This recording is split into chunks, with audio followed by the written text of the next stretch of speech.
Okay, so the prophecy of Jacob Wertling and Nathan Breeze, in part at least, involved these 9 dates, and I underlined Wednesday 14th of February quite a while ago, as in at least a few days ago, and it turned out to be the date of yet another big mass shooting in the United States.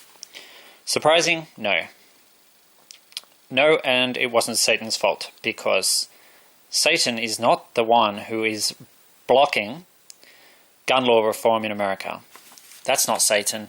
It's actually a lot of God people that are doing that in America. And more people keep dying. It just keeps happening. So how do you predict stuff? How can you predict stuff before it happens? Well, it's getting easier and easier. Jake's birthday is on Saturday the 17th of February.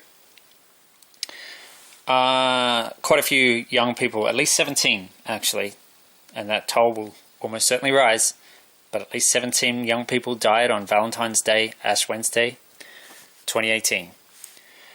And I didn't underline the date thinking there was going to be a mass shooting, but it is a thought that I've had in the last few days. How long till the next big shooting in the United States? Probably won't be long.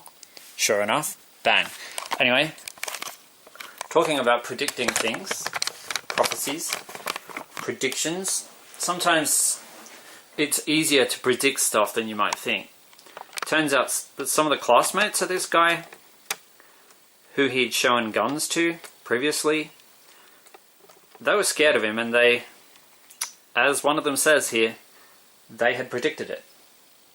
Presumably plenty of those numbers clearly could change. They could go up.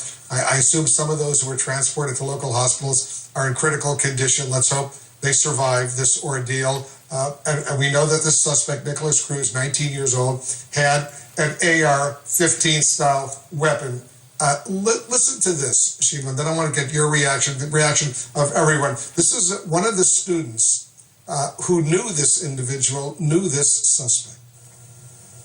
He got kicked out of school last year. A lot of people, he always had guns on him and stuff like that. So it was, I'm with Bruno. I'm with Bruno. Call her, talk to her, please. Okay. Come on, I gotta go. He was kicked out of school. He was a little bit of a troubled kid, but everyone thought, he always had jokes and like that. It was a lot of crazy stuff that he did. Just not right for school. He got kicked out of school multiple times for this kind of stuff. Was he known to carry guns? Or he carried multiple guns. He showed me his guns. I was kicked out of school myself, and I saw what guns he had. He showed me personally, and not a lot of time the kids wouldn't pick on him for that kind of stuff because they knew what could go on. They were scared at the time. So what, did he come onto campus? I guess so. That's what the word is. My mother just called me a few seconds ago to tell me that it was Nikolas Cruz. How did they know that? She's watching the news currently. All right, and was he a junior, senior when he got kicked out? When he got kicked out, I believe he was a junior. I could say. I'm not sure. That was a sophomore.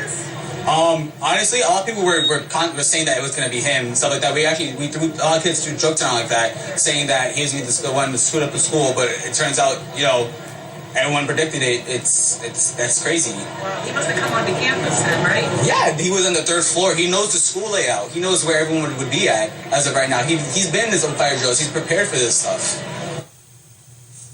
Everyone predicted it. You just heard him say that. Everyone predicted it with this individual, this student, Nikolas Cruz. It's heartbreaking to hear that this young student saying, we knew who this guy was, he showed us his guns, he was expelled, he had serious problems, and then he said, everyone predicted it.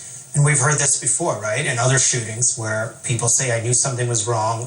I predicted this. I knew he was going to do this, that he was not in a good place, and no one said anything. So that's going to be the question here. Why didn't anyone say anything? And now it's going to be up to also law enforcement to build sort of this timeline. They're going to go back and see, when did people notice this? Maybe there was some change in him.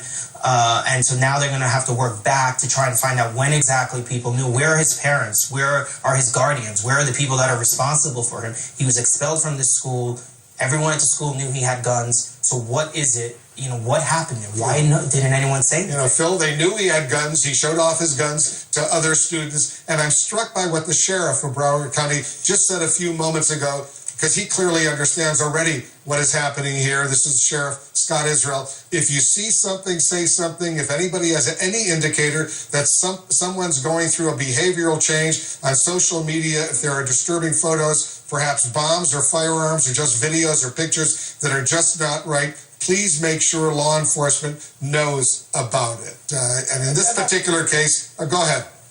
That's not the answer, Wolf. We know what the answer is. Everybody knows the answer. This country is not serious about understanding where we fall short of international standards. If you look at simple statistics, I'm an analyst by training.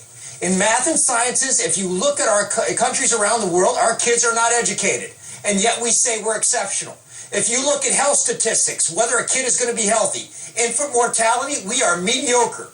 Life expectancy, we are mediocre, but we can't compare ourselves to other countries because we say we're exceptional. The reason I raise that is that in this case, we're going to say we're an exceptional country. If you look at other peer countries in places like Japan or Western Europe, they do not have the incidence of violence against children that we have in this country. We cannot, in education, in health, in death by guns, look in a mirror and say, actually, if we're going to be exceptional, we need to know we're going to improve. Where we should improve? Why can't we meet the standards of countries like France, Germany, Nordic countries, Japan? It's because we refuse to accept that in some cases we can learn from other countries. It's not that complicated. And you heard that one student say he had multiple guns. He didn't just have this one AR-15 style weapon. Go ahead, Josh. Yeah, Wolf, I was just going to say that, there's that phrase, if you see something, say something. And we hear that over and over again, and even we become numb to that. What I want the public to know, and hopefully if there's any good that comes out of a tragedy like this, is the importance of... Hold on one second. There's a hospital news conference. They're updating us on the injured. R-N-I-C-H-I-P-R-E-N-K. So yeah, that's pretty much it really. If people can get access to firearms that easily and show them off to their classmates, and that's considered normal, then you've got a cultural problem.